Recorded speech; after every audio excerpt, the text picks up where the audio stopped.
अस्सलाम वालेकुम, welcome to my channel. आज की वीडियो में हम आपको सीटीआई जॉब्स पे ऑनलाइन अप्लाई करने का तरीका बताएंगे।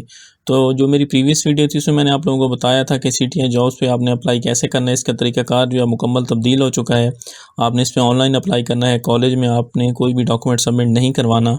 इसके अलावा मेरिट कैसे बनेगा और आपने अपना मेरिट कैसे बनाना है, उस तमाम बातों की तफसील हम पिछली वीडियो में बता चुके हैं। तो ये आप लोग देख रहे होंगे। आपने सबसे पहले ये पोर्टल ओपन कर लेना है और यहाँ पे आपने अपने अकाउंट से लॉगिन होना है। इनकेस अगर आपका अकाउंट पहले नहीं बना हुआ तो फिर आपने रजिस्टर नाउ पे क्लिक कर देना है। उसके बाद जब आप क्लिक करेंगे तो आपने अपनी डिटेल्स यहाँ पे लिखनी है, जैसे कि आपका फुल नेम, CNIC। इसके अलावा आपने अपना कॉन्टैक्ट नंबर, ईमेल एड्रेस, अपना पासवर्ड एक देना है। उसके बाद रजिस्टर नाउ पे क्लिक कर देना है। आपके मोबाइल पे OTP एक कोड आएगा, आपने वो लिखना है और उसके बाद आपकी रजिस्ट्रेशन का जो अमल है वो मुकम्मल हो जाएगा। तो जैसे ही आपकी रजिस्ट्रेशन का अमल मुकम्मल हो जाएगा, आपने दोबारा से लॉगिन होना है। आपने अपना जो है ईमेल एड्रेस इसके ऊपर आपने अपना CNIC लिखना है और उसके बाद आपने अपना पासवर्ड पुट करना है, ठीक है। इसके बाद आप नेक्स्ट पे क्लिक करेंगे तो ये देखेंगे इसमें बारी बारी आपने अपनी डिटेल्स पुट करनी है।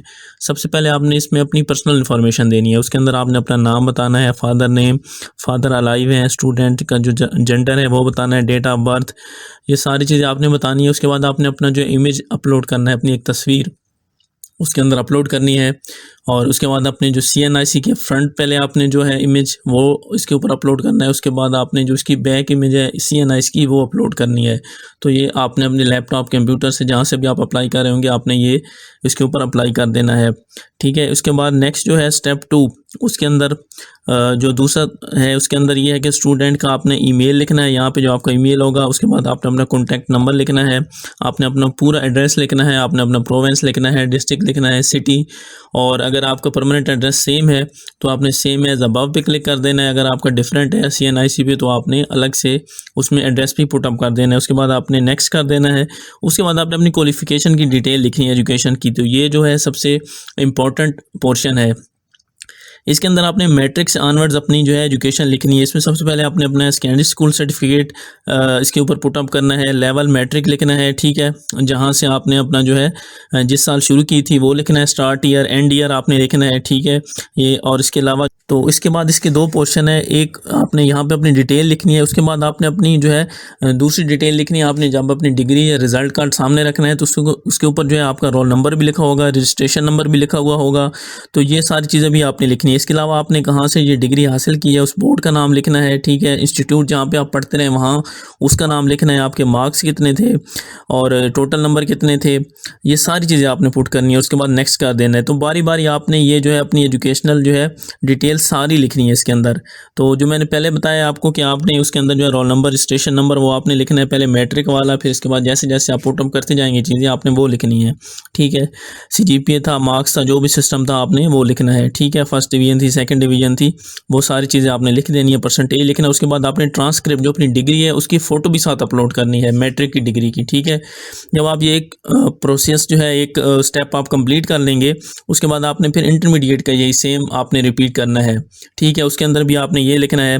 ये देखिए मैट्रिक के जो है सारी चीज़ें सामने आ गई। तो अब उसके बाद आपने इंटरमीडिएट का लिखना है इसी तरह से कि आपने कब शुरू किया था, किस साल में, कब ख़त्म हुआ था। और इसके अलावा जो आपके मार्क्स थे, मतलब जो चीज़ें आपने मैट्रिक वाले पोर्शन में लिखी हैं वो सारी चीज़ें जो हैं आपने यहाँ पे पुट अप करनी है, ठीक है। यहाँ पे भी आपने अपने बोर्ड का नाम लिखना है, जिस बोर्ड से आपने सारी जो डिटेल है वो आपने जिस तरह से मैट्रिक वाली लिखी है वो आपने यहाँ पे पुट अप कर देनी है। तो उसके बाद जो नेक्स्ट स्टेप है जी, उसके बाद आपने जो है इंटरमीडिएट के बाद आपने जो है बैचलर डिग्री के बारे में लिखना है। इसी तरह आपने फिर अपनी मास्टर डिग्री के बारे में लिखना है। तो सेम आपने ये बार बार चीज़ें लिखनी है, मतलब एक एक करके आपने ये सारे पोर्शन कंप्लीट करने हैं, ठीक है। और इसके अलावा जो नेक्स्ट उसके बाद पोर्शन है वो प्रोफेशनल एक्सपीरियंस के बारे में है, ठीक है। उसमें प्रोफेशनल एक्सपीरियंस आपने लिखना है कि कब से आपकी जॉब स्टार्ट हुई, कब एंड हुई, किस सिटी में आप करते थे, आपकी डेजिग्नेशन क्या थी और इसके अलावा स्टेटस क्या था, आपकी सैलरी क्या थी, वो सारी चीज़ें आपने प्रोफेशनल एक्सपीरियंस में ये चीज़ें आपने पुट अप कर देनी है। तो ये चौथे स्टेप के बाद जो है वो पाँचवा स्टेप होगा। उसमें आपने ट्रेनिंग सर्टिफिकेट के बारे में बताना है कि आपने अगर कोई ट्रेनिंग वगैरह हासिल की हुई है तो उसके बारे में आपने डिटेल बतानी है, ठीक है। जो है अपनी प्रोफेशनल एक्सपीरियंस आपने लिख देना। इसके अंदर अगर आपका एक्सपीरियंस नहीं भी है तो आप इसको जो है इसको मतलब स्किप कर सकते हो, आप इसमें कुछ भी नहीं लिख सकते। अगर आपका प्राइवेट एक्सपीरियंस है तो वो भी आप लिख सकते हो। नेक्स्ट जो आखिरी है वो उसमें ट्रेनिंग सर्टिफिकेट के बारे में आपने लिखना है, आपने टाइटल लिखना है, आपने कोई ट्रेनिंग हासिल की हुई है तो इंस्टीट्यूट का नाम लिखना है, कब से ट्रेनिंग स्टार्ट हुई, कब एंड हुई, उसका जो आपने इमेज वगैरह यहाँ पर आपने अपलोड कर कर देना है। तो इसी तरह बारी बारी करके आपने सारे ये स्टेप कंप्लीट कर लेने हैं जिस तरह से मैंने आपको बताए हैं। तो जैसे ही आप सब ये कंप्लीट करेंगे तो एक दफ़ा आप चेक कर लीजिएगा कि आपने जो है कोई भी इसके अंदर गलत इन्फॉर्मेशन ना दी हो, क्योंकि इसकी बेस पे ही आपकी सिलेक्शन होनी है। ख़ास तौर पे क्वालिफ़िकेशन से रिलेटेड जो आपका सेट होगा उसमें आपने बहुत ध्यान रखना है। उसके बाद नेक्स्ट जब आप क्लिक करेंगे तो अवेलेबल पोजीशन का ऑप्शन आ रहा होगा, ठीक है, आपने वहाँ पे क्लिक कर देनी है। जब आप लॉग इन होंगे तब भी आपके सामने ऑप्शन आ रहा होगा कि आपने कॉलेज कौन कौन से सिलेक्ट करने हैं, तो आप वहाँ से भी सिलेक्ट कर सकते हैं। और अवेलेबल पोजीशन पे आप क्लिक करेंगे तो यहाँ पे भी ऑप्शन आ रहा होगा, तो आप वहाँ से भी सिलेक्ट कर सकते हैं। जितने कॉलेज में आप अप्लाई करना चाहें उसमें आप अप्लाई कर सकते हैं।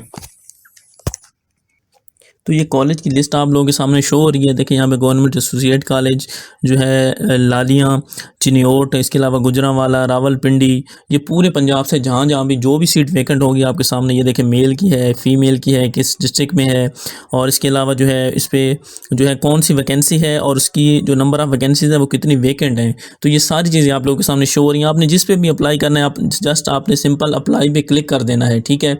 उसके बाद जैसे ही आप क्लिक करेंगे तो ये देखें लिखा हुआ आ रहा है कि आपने इस पोस्ट के लिए अप्लाई कर दिया है। तो आप जितनी भी पोस्ट के लिए मर्ज़ी चाहें इसमें अप्लाई कर सकते हैं। आप एक से ज़्यादा पोस्ट के लिए भी अप्लाई कर सकते हैं। बॉयज़ के लिए मैं ये रिकमेंड करूँगा कि वो बेशक सारी पोस्ट पे अप्लाई कर दें, क्योंकि उनके लिए ईजी है कि दूसरे स्टेशन जाके भी वो जॉब कर सकते हैं, पढ़ा सकते हैं।